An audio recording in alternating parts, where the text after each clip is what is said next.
Some of the experiences and the really tough things that I went through in my life, I've been able to get to where I am today.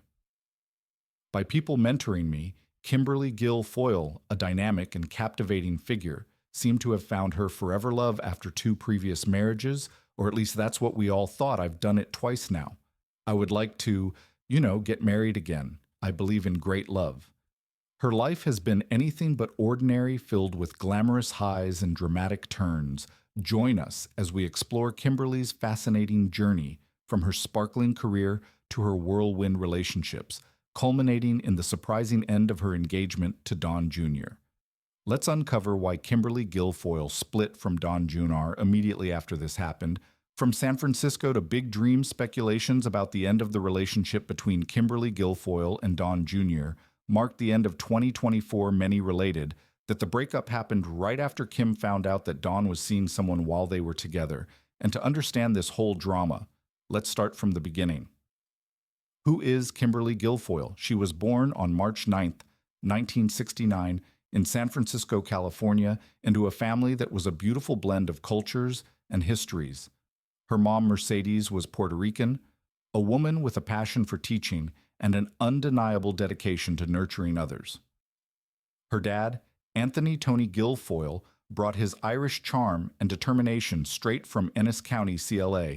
When he arrived in the U.S. at just 20 years old, Kimberly's childhood was shaped by this rich cultural mix, with stories from Puerto Rico on one side and a bit of Irish grit on the other.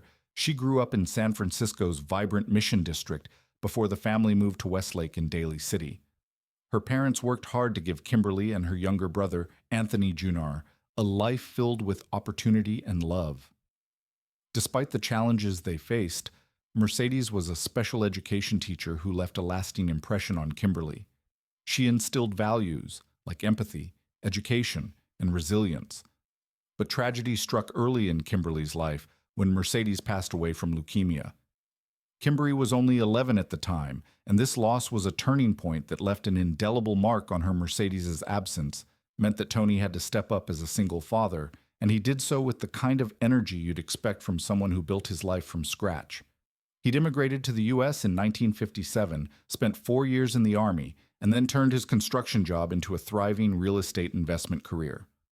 Tony was known for his discipline and grit qualities.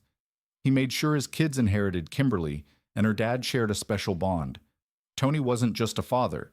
He was her mentor and biggest cheerleader when he wasn't working. He spent time encouraging his kids to dream big and work hard. Kimberly often said her father's work ethic and determination shaped how she approached challenges throughout her life. He also had a soft side, whether it was whipping up traditional Irish dishes or sharing life lessons from his Army days. Tony made sure his kids felt loved and prepared for the world. Kimberly attended Mercy High School in San Francisco, an all-girls Catholic school where she excelled both academically and socially. She was the kind of student who juggled good grades with extracurricular activities, like it was second nature. Her high school years were filled with ambition, laughter, and a touch of teenage rebellion, but her focus never wavered after graduating. She set her sights on higher education at the University of California. Davis Kimberly was more than just a student. She was a go-getter. She threw herself into her studies and graduated magna cum laude, a fancy way of saying she crushed it while Kimberly was hitting the books. She was also turning heads during her college and law school years. She worked as a model, whether it was local department store ads or bridal magazines. She balanced her legal studies with modeling gigs that included Victoria's Secret lingerie spreads. Talk about multitasking for Kimberly. This wasn't just about looking good, it was about building confidence and learning how to navigate different worlds. She brought the same poise and determination to both her academic and professional pursuits, building a legal legacy. We mentioned law before, but Kimberly Guilfoyle's law career deserves its own spotlight. Her journey through the courtroom was nothing short of impressive, filled with hard work, high-stakes cases, and a sprinkle of courtroom drama that Hollywood movies are made of. Let's dive into the early days when Kimberly swapped her modeling gigs for the demanding world of justice. Kimberly kicked off her legal career in the San Francisco District Attorney's Office. Here she found herself handling some of the city's most challenging cases, violent crimes, domestic violence, and SA were her focus areas, which required both legal expertise and emotional strength. But then in 1996, the winds of change hit her career. Taryn Hennon became the new district attorney and promptly fired 14 prosecutors. Kimberly included tough luck, right? But if there's one thing Kimberly knew how to do, it was bounce back with her San Francisco chapter, temporarily closed. Kimberly packed her bags and headed south to Los Angeles. She joined the Los Angeles District Attorney's Office as a deputy district attorney, diving headfirst into cases that included narcotics robberies and even murders. Her courtroom style was fierce, known for meticulous preparation and an almost magnetic courtroom presence. Kimberly quickly made a name for herself. She didn't just argue cases. She told stories that made juries lean in and listen. Her efforts didn't go unnoticed during her time in LA. She racked up awards, including the Ed Prosecutor of the Month. It wasn't just a recognition of her skills, but also her determination to see justice served by 2000. Kimberly was back in San Francisco, rejoining the district attorney's office, and it wasn't long before she found herself at the center of a case that would make headlines. Nationwide, the infamous dog mauling case. The case was as gruesome as it was legally complex. It centered on the tragic death of Diane Whipple, a woman who was fatally attacked by two large dogs in her apartment building. The trial was not just about the attack, but also about the broader implications of owner responsibility and the law's role in preventing such tragedies. Kimberly pre-cut the case, showcasing her ability to handle high-pressure situations with grace. The public attention was intense, the courtroom was packed, and emotions were high. Still, Kimberly remained composed, opposed laying out evidence and arguments with the precision of a seasoned attorney. The result, the dog's owner was convicted of manslaughter. The case solidified Kimberly's reputation as a tough and capable prosecutor, and it also brought her national recognition. One thing people always noticed about Kimberly was her ability to connect, whether she was explaining evidence to a jury or offering a comforting word to a victim. She had a way of making the law feel personal and understandable. Her colleagues admired her confidence and poise, but it was her empathy that truly set her apart. She wasn't just a lawyer arguing a case, she was someone fighting for justice, often for those who couldn't fight for themselves. The transition from law to media, after years of tackling tough cases and earning her stripes in the courtroom, Kimberly started exploring a new avenue: media. It made perfect sense, really. She had spent years breaking down complex legal issues for juries. Why not do the same for a broader audience? Her transition into media began in the early 2000s when she started working as a legal analyst for networks like Court TV and ABC News. Her experience as a prosecutor gave her an edge. She was explaining the law through the lens of someone who had lived it, with her ability to combine legal expertise with a relatable communication style. Kimberly was a natural fit for television. It wasn't long before her media career began to take off, setting the stage for the next chapter of her life. So Kimberly's legal career wasn't just a stepping stone. It was the foundation of everything that came after. The courtroom taught her resilience, confidence, and how to stay calm under pressure, skills that would prove invaluable in the media spotlight. And just like that, Kim was ready for her next adventure, the move to television in 2004. Kimberly swapped the West Coast for the East, heading to New York to dive into the world of broadcast media. She became the host of Both Sides on Court TV, a show that focused on presenting different perspectives on current events and legal cases. It was a perfect fit for Kimberly, who had spent years navigating heated debates and tense courtroom moments. At the same time, she began appearing as a legal analyst on Anderson Cooper 360 Degrees, where her sharp commentary and clear explanations caught viewers' attention, whether she was breaking down a controversial case or explaining the nuances of the law. Kimberly had a knack for making even the most complicated topics accessible and, dare we say, a little entertaining. In 2006, Kimberly took a big step forward in her media career by joining Fox News. She started as the host of The Lineup, a weekend show that analyzed current events through legal and cultural lenses. While the show was short-lived, it didn't take long for Kimberly to find her footing.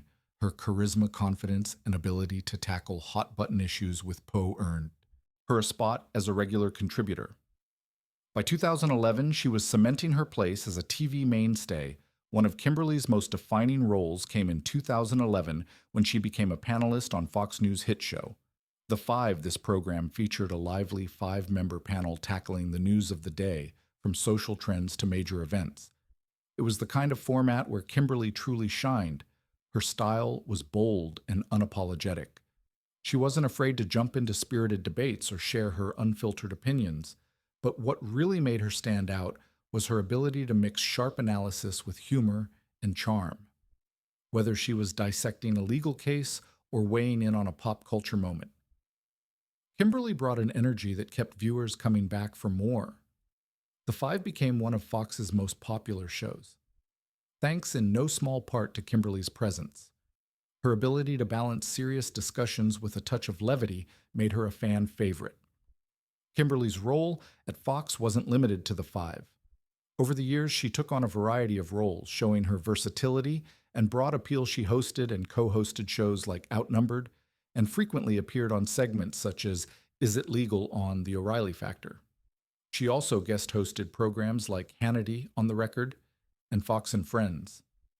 One of Kimberly's standout skills was her ability to adapt to different formats, whether she was leading a round discussion, offering legal analysis, or conducting one-on-one interviews. She brought the same level of preparation and professionalism to every appearance. One thing that set Kimberly apart was her relatability. She had a way of making viewers feel like they were having a conversation with a friend. Or one who just happened to have a razor-sharp legal mind. Her delivery was direct and engaging, and she wasn't afraid to show her personality, whether she was passionately defending her stance or sharing a lighthearted anecdote. Kimberly had a way of keeping people hooked. As with any high-profile career, Kimberly's time in the media world wasn't without its challenges. In 2018, after more than a decade at Fox News, she left the network.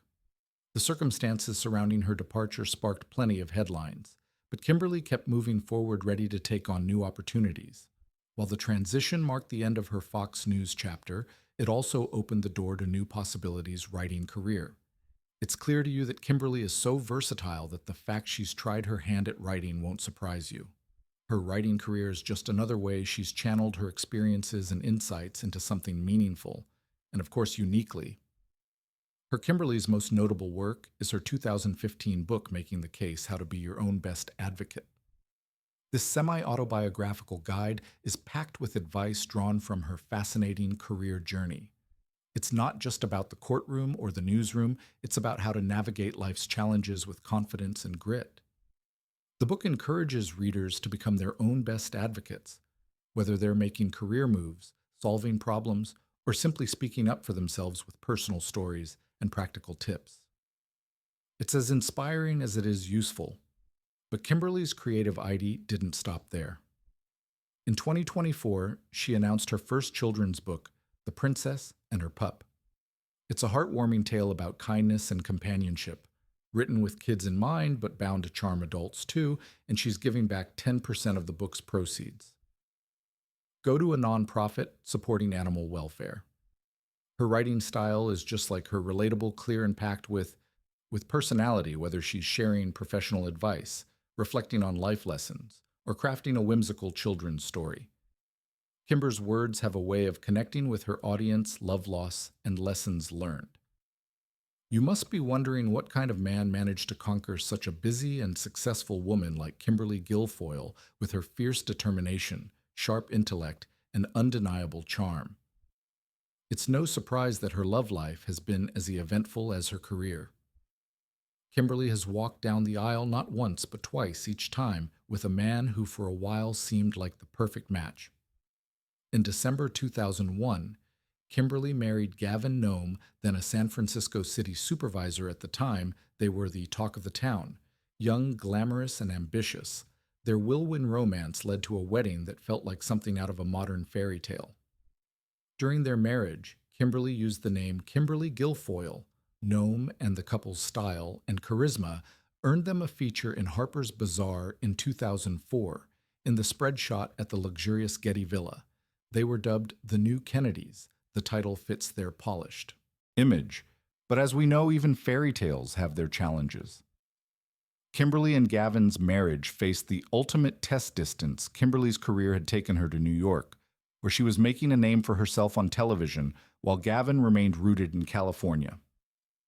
The strain of a bicoastal marriage proved too much, and in January 2005, the couple jointly filed for divorce. Their separation seemed amicable on the surface, but the headlines didn't stop there in 2007. A scandal involving Gavin's personal life emerged, casting a shadow over their past. While it's unclear whether Kimberly knew about his actions before their split, it's safe to say the end of their marriage marked a turning point for both of them. In May 2006, Kimberly found love again, this time with Eric Villainy, a furniture heir and businessman. Their romance had an air of elegance and simplicity, culminating in a stunning wedding at Sandy Lane, a resort in Barbados. The ceremony, officiated by the Reverend Force Curtin, was intimate and picturesque. Everything you'd expect from a couple so effortlessly chic.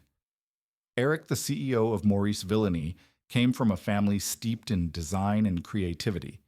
His mother was a mixed media artist, and his father shared the furniture chain founded by Eric's grandfather. It seemed like Kimberly had found someone who could match her ambition and charm. Later that year, the couple welcomed their son Ronan into the world. Kimberly often spoke about the joy of motherhood, and Ronan became a central figure in her life. But even with the addition of their son, the marriage began to show cracks by November 2009. Kimberly and Eric divorced, marking the end of her second marriage, while the reasons behind their split remain private.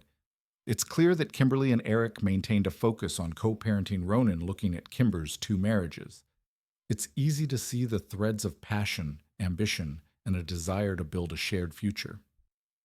Each chapter brought its own challenges. Distance, in one, perhaps differing paths in another, but Kimberly never let her personal life define her or hold her back. What stands out most is her resilience after each divorce. Kimberly didn't retreat into herself or let heartbreak derail her. Instead, she pushed forward, growing both personally and professionally. She balanced her career, parenting, and her own ambitions with grace, showing that life doesn't have to be perfect to be meaningful. Kimberly and Dawn's story fast forward to 2018, and Kimberly Guilfoyle was making waves, not just in her career, but in her personal life too. That year, she and Donald Trump Jr. went public as a couple, just as his divorce from Vanessa was finalized for Don Jr., who shares 5 children with Vanessa. The timing seemed right to begin a new chapter, and Kimberly was right there with him from the start. Their relationship seemed like an adventure. Kimberly and Dawn bonded over their shared energy and zest for life, which kept their dynamic fun and full of surprises. Whether they were traveling, attending events, or just enjoying time with Dawn's kids, their connection was evident.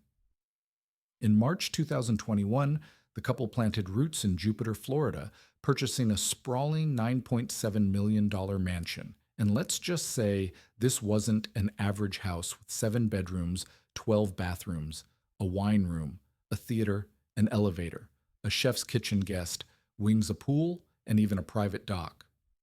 Their home was more like a luxury resort. The location was perfect too. Vanessa, Dawn's ex-wife, lived nearby, making it easier for him to stay close to his children. Kai Dawn III, Tristan Spencer, and Chloe Kimberly, for her part, embraced the blended family dynamic, often sharing moments with the kids and celebrating milestones together. Though Kimberly and Don Jr.'s engagement wasn't announced until January 2022, it had actually happened much earlier, on New Year's Eve. 2020.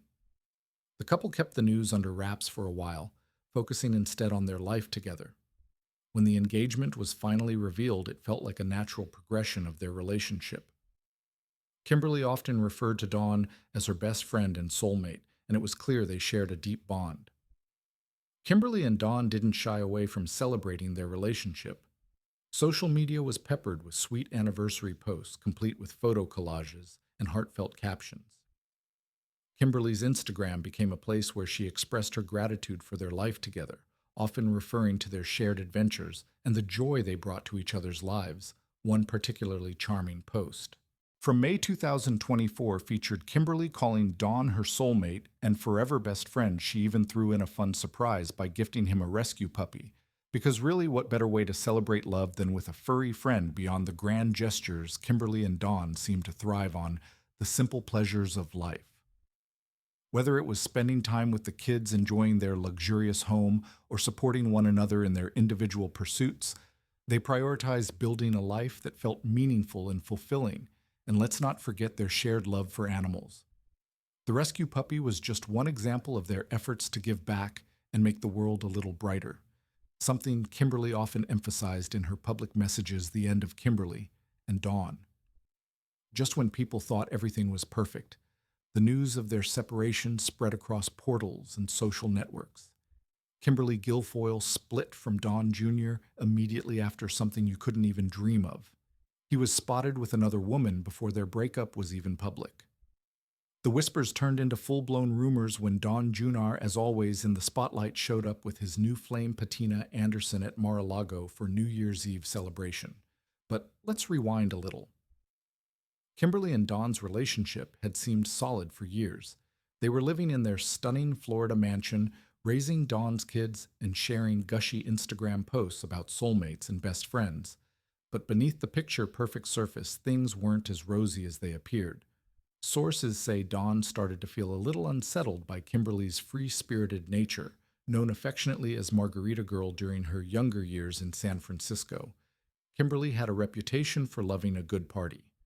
Back then, she was the life of the scene, charismatic, outgoing, and always the center of attention, while Dawn admired her charm and ability to connect with people.